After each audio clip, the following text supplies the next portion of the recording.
Assalamualaikum warahmatullahi wabarakatuh.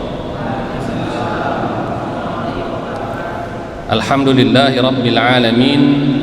Lakal hamdu wa ilaikal mushtaka wa antal musta'an. Ya dzal jalali wal ikram.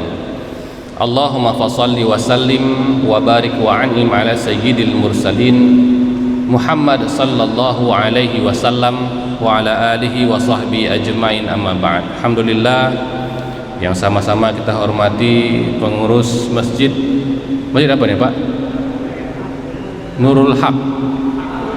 Oh, Hakul Yakin. Nah, sama-sama hak semua insyaallah. Yang sama-sama kita hormati alim ulama, tokoh masyarakat, bapak-bapak, ibu-ibu yang dirahmati Allah Subhanahu wa taala. Marilah kita memulai kajian kita ini dengan memuji Allah Subhanahu wa taala atas segala limpahan karunia nikmat yang diberikan kepada kita, yang mana nikmat itu masih jauh lebih banyak daripada cobaan dan ujian yang Allah berikan kepada kita. Contoh sekarang, dari Februari ya, bulan 2, sekarang bulan 7 kita kena COVID-19, sekitar 5 bulan berarti ya. 5 bulan kita terkungkung, aktivitas kita itu banyak terhenti, terbatasi. Tapi kalau kita mau melihat lebih luas, berapa lama Allah biarkan kita bisa berkeliaran bebas mencari karunia Allah Subhanahu wa taala? Puluhan tahun. Tapi ketika kita kena 5 bulan, kita merasa, ya Allah, tega Engkau ya Allah. Akan begitu? Karunia Allah jauh lebih luas daripada cobaan yang diberikan kepada kita. Maka dari itu, cobaan pun sebenarnya merupakan karunia Allah. Karunia Allah, hanya saja bentuknya sedikit menyakitkan. Seperti obat. Obat rasanya apa Pak, Bu? Kebanyakan pahit. Tetapi minum obat itu sangat berguna untuk kesehatan kita. Biarlah pil pahit COVID itu kita rasakan sekarang, sehingga dengan itu kita bisa menyembuhkan hati kita yang mungkin selama ini terlena. Dengan apa terlena? Dengan kenikmatan dunia, terus dunia yang kita kejar. Padahal dunia itu hanya akan berakhir ketika kita memejamkan mata. Subhanallah. Kita terus memuji Allah Subhanahu wa taala di segala kondisi dan keadaan. Alhamdulillahi rabbil alamin. Salawat dan salam kepada baginda Muhammad sallallahu alaihi wasallam. Beliau adalah panutan kita, suri tauladan kita.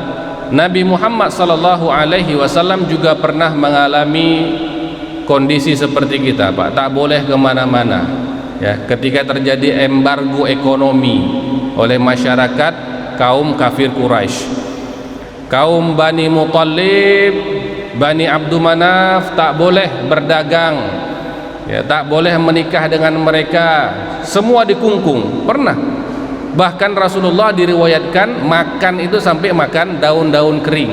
Begitulah kondisinya, terpuruk. Jadi Rasulullah sudah pernah merasakan seperti kita lakukan, Pak. Terkungkung pernah. Jadi jangan pernah merasa, oh Ustaz, kami ini kehidupannya sedih kali. Kehidupan Rasulullah lebih sedih daripada kita. Lebih sedih. Tetapi apakah Rasulullah sallallahu alaihi wasallam berputus asa? Tidak. Beliau tetap mengagungkan asma Allah, ibadahnya tetap bertambah, sedekahnya tak berkurang. Begitulah Rasulullah sallallahu alaihi wasallam. Nah, sekarang kita sudah mulai bisa beraktivitas, new normal, tetap jaga kesehatan, tetap jaga diri, protokol kesehatan kita jaga pelan-pelan. Supaya apa? Supaya kita bisa menuju kehidupan yang lebih baik, dan semoga Allah Subhanahu wa taala meridhoi kita semua. Amin ya rabbal alamin. Pada kesempatan yang berbahagia ini, kita ingin mengkaji firman Allah Subhanahu wa taala di dalam Al-Qur'an surah An-Nisa ayat yang ke-11. Dari sebegitu banyaknya 6 ribuan ayat Al-Qur'an, surah An-Nisa ayat yang ke-11 dan 12 adalah ayat Al-Quran yang sifatnya muhkam dan memiliki konsekuensi hukum yang sangat detail dibanding ayat-ayat yang lain. Kita lihat di Al-Quran firman Allah Subhanahu wa taala, wa aqimus shalah wa atuz zakah, ya, itu banyak di Al-Quran. Tapi adakah di dalam Al-Quran itu bagaimana pelaksanaan sholat? Tidak ada. Pelaksanaan sholat itu tidak ada dalam Al-Quran, adanya dalam hadis. Membayar zakat, ada tidak detailnya di dalam Al-Quran? Tidak ada juga. Detailnya ada di dalam hadis. Tapi surah An-Nisa ayat yang ke-11 dan 12 ini selain dia memiliki konsekuensi hukum, detailnya jelas. Tentang apa ayat tersebut? Qauluhu azza wa jalla, a'udzubillahi minasyaitonir rajim, bismillahirrahmanirrahim. Yusikumullahu fi auladikum lidzakari mithlu hadzil unthayain. Allah Subhanahu wa taala mewasiatkan kepada kalian untuk anak laki-laki 2 kali bagian anak perempuan. Ini ayat tentang hukum waris. Nah, pertanyaan pertama Bapak Ibu sekalian, ini kita tidak usah lihat orang, kita lihat diri sendiri. Ini kalau ada bapak-bapak seperti ini pasti sudah pernah menerima waris nih. Betul? Sudah pernah menerima waris? Kalau orang tua yang sudah meninggal pasti menerima waris. Ayah meninggal, kita wajib dapat warisan. Pertanyaannya sederhana, bagaimana pelaksanaan hukum waris di keluarga kita? Oh, Ustaz, kami tidak pakai hukum waris, Ustaz, bagi-bagi aja sama rata. Nah, itu banyak. Oh, nanti Ustaz, kami sepakat aja saudara, Ustaz. Itu banyak. Karena di akhir dari surah An-Nisa ayat yang ke-11 ini Allah Subhanahu wa taala memberikan ketegasan. Aba'ukum wa abna'ukum, ayah-ayah kalian, anak-anak kalian, la tadruna ayyuhum aqrabu lakum naf'a, tidak ada yang mengetahui mana yang lebih bermanfaat untuk kalian. Faridatan minallah, fardu kata Allah, wajib. Innallaha kana aliman hakima, sesungguhnya Allah Subhanahu wa taala itu maha mengetahui lagi maha bijaksana. Jadi kalau ditanya, Pak, Bu, pembagian hukum waris sesuai hukum Islam, hukumnya apa? Hukumnya apa? Wajib, fardhah. Fardhah itu sama hukumnya seperti sholat, sama hukumnya seperti zakat, sama hukumnya seperti haji, sama. Jadi jangan kita, Ustaz, kalau masalah sholat wajib, Ustaz, zakat wajib, Ustaz, puasa wajib, Ustaz, warisan tunggu dulu, Ustaz. Ini yang bahaya ini. Faridatan minallah, fardu dari Allah. Bahkan Allah Subhanahu wa taala memberi penegasan lagi di ayat yang ke-13, ya, ayat yang ke-13 dan 14. Wa may ya'sillaha wa rasulahu, siapa yang bermaksiat kepada Allah dan Rasulnya. Maksiat gimana, Ustaz? Tidak mau menjalankan hukum waris sesuai dengan yang telah ditetapkan oleh Allah Subhanahu wa taala. Wa yata'adda hududahu, kemudian ia menantang. Ini dia 2 syaratnya. 1, tak mau melakukan. Yang kedua, menantang. Tidak ada, Ustaz, kami tak mau hukum waris itu, kami berlaku hukum adat. Itu menantang itu. Yudkhilhu naran khalidan fiha, Allah akan masukkan dia ke dalam neraka dengan kekal selama-lamanya. Surah An-Nisa ayat yang ke-14. Walahu adzabum muhin, dan dia akan mendapatkan azab yang menghinakan. Azab yang menghinakan. Biasa kita lihat kan di Al-Quran, azabun alim, azab yang pedih.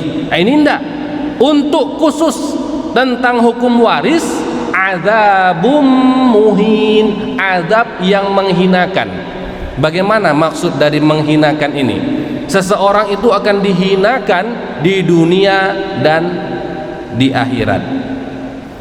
Kalau di akhirat jelas, siapapun yang masuk ke dalam neraka itu posisinya sebagai orang yang hina. Tetapi di dunia hati-hati, di dunia ya. Kalau namanya azabum muhin yang menghinakan, dia bisa saja dihinakan Allah di dunia. Kenapa bisa begitu Ustaz? Kok parah kali Ustaz? Kenapa kok ngeri kali masalah hukum waris ini? Baik Bapak Ibu sekalian, kalau si bapak mencuri milik orang lain, dia curi milik orang lain lalu dibawanya ke rumah, ibu tahu ini barusan bapak curi dari toko depan sana, mau nggak ibu makannya? Ada roti, di mana roti ini Pak? Ini saya ambil diam-diam. Bapak mencuri, iya. Mau nggak ibu memakannya? Oh enggak Ustaz, itu haram. Tak saya biarkan yang haram itu masuk ke dalam perut saya. Bapak-bapak sekalian, kalau bapak-bapak punya sesuatu ya, yang diharamkan oleh Allah, makanan ya, yang tak halal, mau ndak dibawa ke rumah dimakan sama anak dan istri? Mau ndak? Oh ndak mau lah Ustaz, ndak mau. Kenapa? Haram. Ya betul, karena haram. Sekarang lihat, kalau ada harta warisan yang diambil oleh yang bukan haknya, apa hukumnya? Haram. Jelas-jelas itu haram. Itu sama haramnya dengan daging babi. Kita kok bilang daging babi, na'udzubillah, ngeri. Di sana ada tukang bakso, dagingnya dicampur dengan daging babi. Jangankan makannya, lewat tempat itu begidik kita. Kenapa? Babi Ustaz, haram dimakan. Tapi ketika bentuknya uang, tidak ada yang bilang haram. Ya, nampak halal semua. Ya, karena apa? Uang itu dia tak berbau, tak berbentuk. Ya, tetap seperti uang juga. Makanya siapa yang memakan harta warisan yang bukan dari haknya, dia memakan harta yang haram. Ketika dia makan harta yang haram, maka Allah akan timpakan kepada dia kehinaan.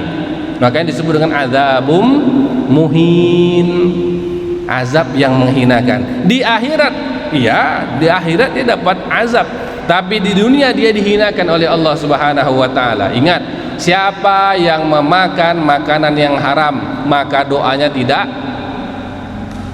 akan dikabulkan oleh Allah. Itu kehinaan. Ad-du'a'u silahul mu'minin. Doa itu adalah senjata orang-orang beriman. Nah, ketika kita angkat doa kita tak diterima, ini bagaikan pasukan tak punya senjata, hantar nyawa aja. Ini kehinaan. Makanya betapa banyak orang yang berdoa tapi doanya ndak makbul. Rame-rame kita doa, ya Allah turunkanlah hujan, tak turun-turun hujannya. Kenapa? Doamu tak dikabulkan. Ada harta haram yang engkau makan. Ustaz, enggak kami makan Ustaz harta warisan itu, karena bentuknya rumah. Rumah yang engkau tinggali itu haram. Setiap kali engkau masuk ke sana itu haram. Bahkan kalau dalam mazhab Imam Hanafi, solat di rumah yang diambil dengan cara yang haram tak sah solatnya. Kalau mazhab Syafi'i sah, tapi berdosa. Bayangkan nih, ada rumah yang itu harusnya rumah warisan, terus Anda ambil, Anda sholat di dalamnya. Tiap kali sholat Anda berdosa. Tiap kali sholat berdosa. Karena dalam fikih disebut, siapa yang sholat dengan menggunakan pakaian yang dia curi, maka sholatnya sah, tapi dia berdosa. Rumah pun begitu. Kita sholat di dalam rumah itu sah sholatnya, tapi dia berdosa. Lalu kalau terus berdosa, apakah rumah tangganya bisa sakinah mawaddah warahmah? Enggak. Hancur berantakan keluarganya, itu azabun muhin, azab yang menghinakan. Jadi jangan pernah menyepelekan masalah hukum waris. Berentet dia 11, 12, 13, 14. Lalu di akhir ayat yang terakhir dari surah An-Nisa. Ini adalah ayat yang luar biasa. Baik, ini kalau sudah pembahasannya masalah warisan, saya buka tanya jawab sebentar. Buka tanya jawab, ada yang mau tanya baru saya lanjutkan lagi. Karena banyak yang ingin nanya. Banyak yang ingin nanya. Ya, karena ini kelanjutan dari kajian kita ini juga nanti akan membahas tentang 10 kesalahan yang sering terjadi di Indonesia tentang hukum waris. Ya, jadi kita buka dulu sesi pertanyaan. Ada yang mau nanya, penasaran mungkin?